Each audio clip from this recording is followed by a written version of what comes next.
Hello বন্ধুগণ, তোমরা সবাই কেমন আছো? ভালো আছো? আশা করি সবাই যিনি ভালো থাকেন। তো দেখতে পাচ্ছ যে আমি এখানটা কাজে গোড়া মোড়ে আসছি। তো রেল গেটের পাশের মধ্যেই, বেশি দূর না। তো পুরা কাজে পুরা চাপ। আমার বাড়িতে কাজ টাজ নাই, যে কোম্পানিতে কাজ করতাম ওই কোম্পানিতে এখন বর্তমানে গাড়ি নাই। তো তোমরা সবাই দেখতে পাচ্ছ যে আমার সাইকেলটা ওখানে রাখছি, সাইকেলটা চেক করতে গেছি আমি। সাইকেলটা আসে না, চুরি হয়ে গেছে।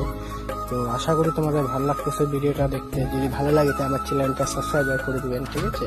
তো এখন দেখলাম যে গাড়ি এখন আজকে হবে না, আজকে খালি চেক করতে আসছি যে কাজ হবে কিনা।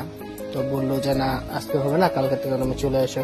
তো ওই যে ওরা গাড়ি মালটার খালি করতেছে কতজন। তো তোমরা দেখা পাচ্ছ ছেলে ফেলে যারা এসে, আমি আবার দুটা কথা বললাম, ওদের সাথে গল্পসল্প করলাম কিভাবে কি এদের ঠিকা কাজ হয়। তো তোমাদের যদি কারো যদি ঠিকা যদি দরকার পড়ে, যে এরা এখানটা বসে আসছে, এরা গাড়ির জন্য, গাড়ি আসলে এরা চলে যাবে। তো আশা করি তোমাদের খুবই খুবই ভালো লাগতেছে।